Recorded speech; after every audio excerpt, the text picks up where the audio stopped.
At some point, being a man stopped being about growing into something and became about having to apologize for something. No matter what you do, you're wrong. Speak up, you're a problem. Stay quiet, you're weak. Take lead, you're controlling. Pull back, and you're absent. And after a while, you stop asking what's right. You just avoid everything and try not to get in trouble. The most dangerous thing a man can do is pretend he has no power. We're living in a weird moment. Masculinity is still under review, sometimes fairly, but oftentimes recklessly. And right now, there's no clear replacement from what's wrong to what's right. Just warnings, just one rule after another. There's so much shame with so little instruction and guidance. Men are told to be strong, but not intimidating. Men are told to be sensitive, but not messy. Men are told to take control, but not to dominate. Men are told to open up, but don't burden me. It feels like a psychological double-blind. And I think that this creates paralysis in men. And Jung talked about this. When instincts are denied instead of integrated, it's not like they just disappear. They go underground. And guess where a lot of men are right now? Underground. Hiding. Hiding from judgmental eyes. And you see it in the data that Scott Galloway talks about. Men are falling behind in education, purpose, relationships, the list goes on. And you hear it in podcasts like Chris Williamson's Modern Wisdom, where men aren't asking to dominate, but they're asking how to behave without being shamed. And now we see this rise in the popularity of extreme voices on both sides. And I would argue that both of them are not right, but people are infatuated with how clear and one-sided they are. It's easy to choose a side. But I don't want this episode to be about going backwards. This is more about how men can stand up. When I was in university, feminism was blowing up. It was actually trendy for men to say that they were feminists. So I did what I thought was right. I said, I support you. I'm a feminist. And immediately when I said that out loud in a crowd, I got shut down. No, not corrected, not debated, but this isn't your fight. You don't speak. And this wasn't at some rally. This wasn't even in the classroom. This was at a party. But the message for me, a man, was loud and clear. Your voice is not welcome here. And that was the moment when I really thought, I don't know what I'm supposed to do anymore. I don't know how to be a good man, a good person. And I unfortunately learned the lesson a lot of men seem to be learning. Keep your mouth shut. I left Canada shortly after that. Was it completely related to that incident? No. Was it partially related to that and the cultural events that were happening simultaneously? Yeah. I needed out. But it's not like I started speaking up freely, because that movement followed me everywhere I went. I noticed that jokes stopped being jokes. Humor was dangerous, became weaponized. It got you in serious trouble. Everything, and I mean everything, was a microaggression to somebody. But we all know that comedy has to be a little offensive to be very funny. The offensiveness and knowing that it's wrong but laughing anyways is what releases the pressure. But suddenly, nothing was allowed to be funny. No joke, no punchline was allowed to land.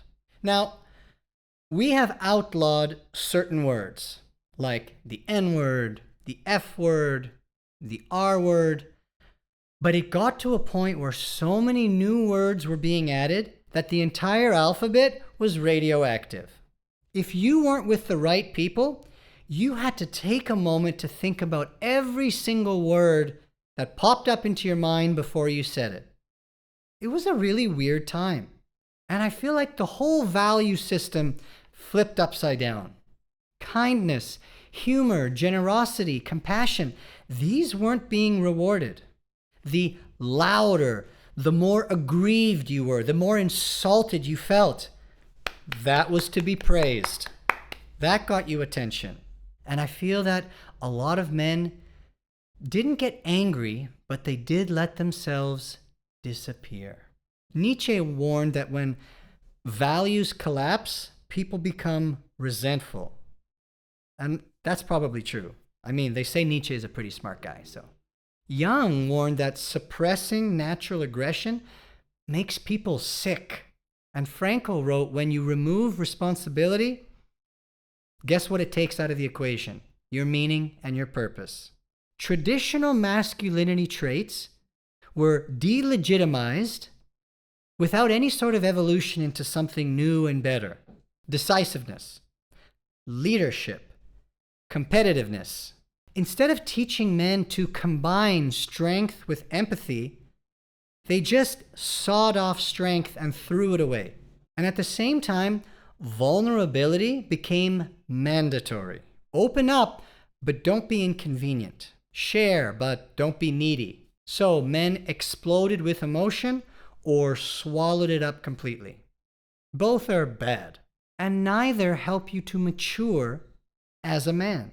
But historically, cultures have always taught men how to be men and to carry and wield their strength when appropriate.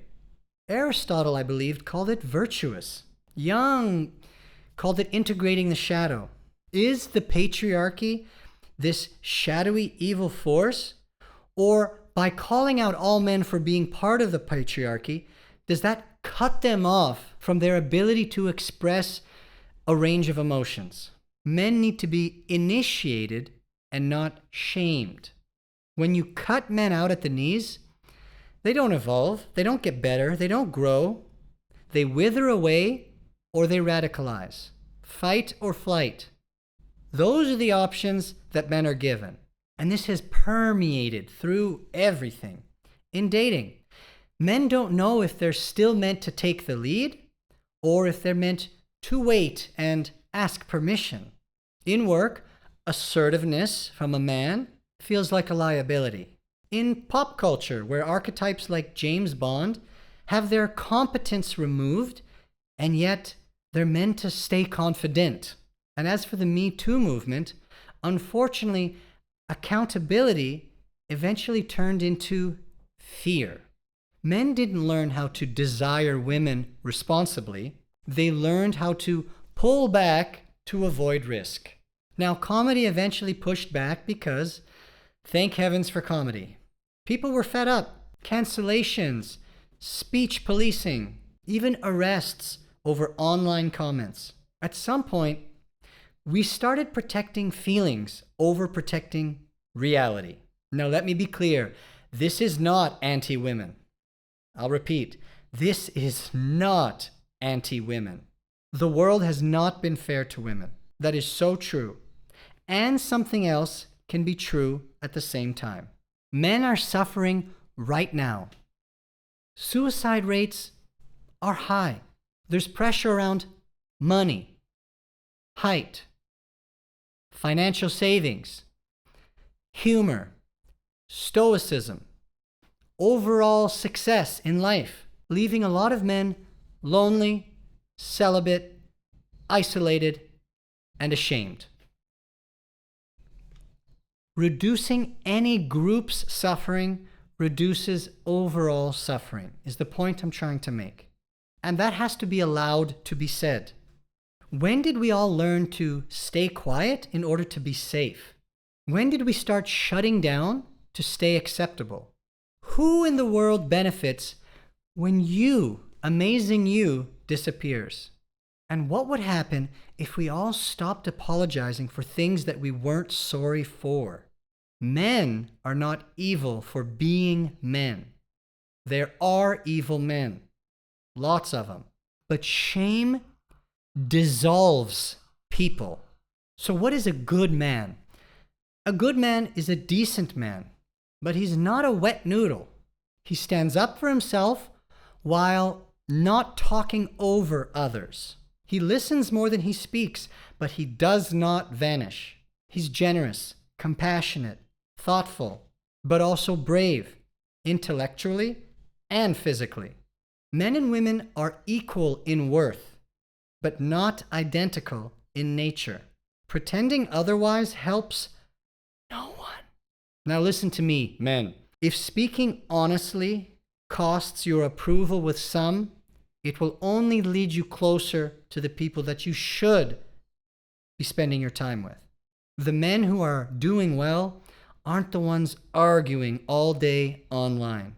Build your body, build a boundary, build your emotional range, build your life, build your personality, build yourself.